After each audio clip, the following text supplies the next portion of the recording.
You know, high up in the rainforest canopy, there's an animal we all think we know, the orangutan. But what if I told you it has a secret? A secret job, actually. One so important the whole forest literally depends on it. And believe me, what scientists have figured out, well, it changes everything. So you look at a picture like this, right? And what do you see? An orangutan munching on some fruit. Looks pretty simple, just an animal getting lunch. But what we're learning is that there is so much more going on here. There's this hidden, super complex relationship happening in this one moment, and it's absolutely vital for the health of the entire rainforest.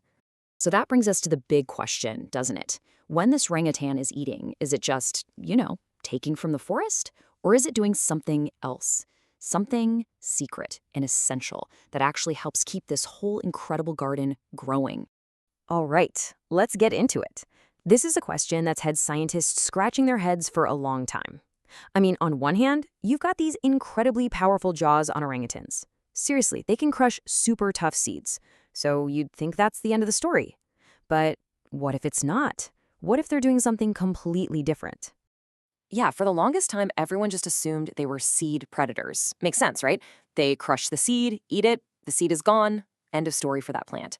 But then a totally different idea started to take hold. What if they were the opposite? What if they were actually seed dispersers, spreading life all over the forest? And this is where the story gets really cool. Enter Dr. Andrea Blackburn and her team. They're based at the Gunung Palung Orangutan Conservation Program, and let me tell you, they did the hard yards. We're talking about following these animals from sunrise to sunset through the thick of the rainforest, all to find the clues that would finally settle this debate once and for all. So Dr. Blackburn had this prediction, and it flew right in the face of that old seed predator idea. She believed they were swallowing seeds whole and, well, pooping them out later, spreading them all over the rainforest. This wasn't just casual birdwatching. Her team was on a mission to track what happened to literally every single seed. Were they being destroyed or were they planting the future? Okay, so before we go any further, let's just make sure we're on the same page with seed dispersal.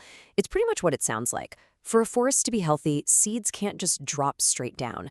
They need to get away from the parent plant to find their own patch of sunlight and soil. Think of it like nature's postal service, and animals are often the mail carriers. So, how in the world do you prove this? It's not like you can ask an orangutan. Nope. You have to become a rainforest detective. You wake up before the sun, you follow them all day long, and you collect and analyze everything they leave behind. Yeah, it's glamorous work. And the first big clues, they came from exactly what you'd expect. Stuff they spat out and stuff they pooped out. By looking at both, the team started to build a picture. Which seeds were they just spitting out right away, and which ones were going on a longer journey through the forest? And this is where it gets really brilliant. It turns out they have a whole strategy. This isn't just mindless chomping. For tough things like nuts, sure, they crush and digest them for energy.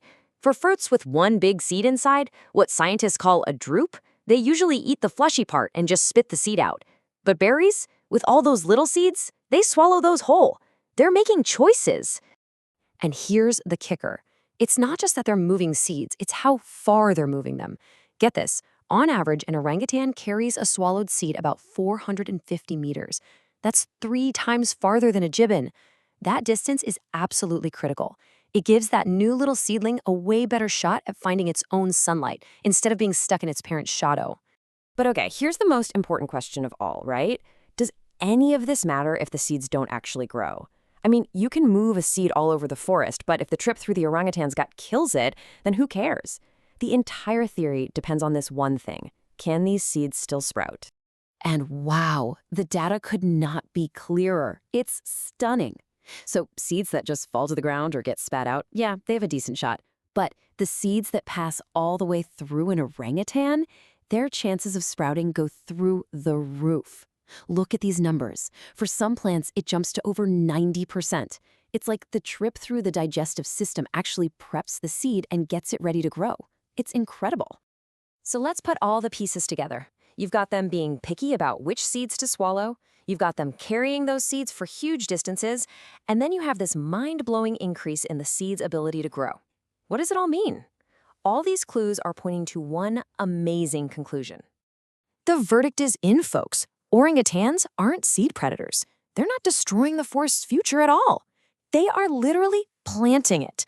They are master gardeners, and the garden they're tending to is the very one they need to survive. This is just a perfect example of what you'd call a mutually beneficial deal. It's a win-win. The trees get a free ride for their seeds to a new, sunny spot, and the orangutans, they get a vital source of food. They're helping each other thrive. It's a beautiful partnership that's been perfected over thousands and thousands of years.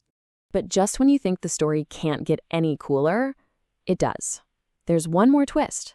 See, the orangutan is the delivery service, but it's not actually doing the final step of planting. For that, it has a tiny, secret partner. Yep, it's the humble dung beetle.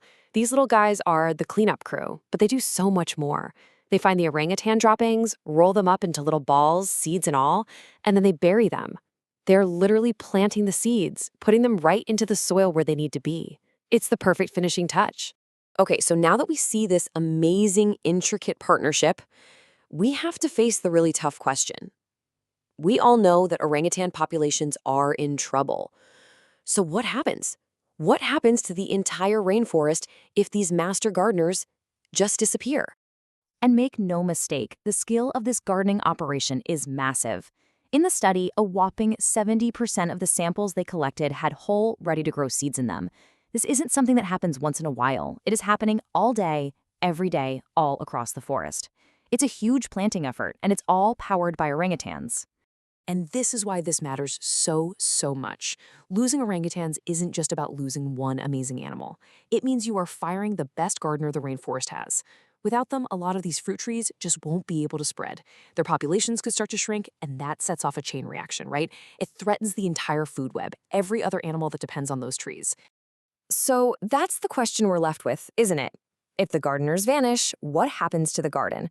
It really makes you think about how everything is connected and how pulling on one tiny thread can cause the whole thing to unravel. It shows you just how much is truly at stake.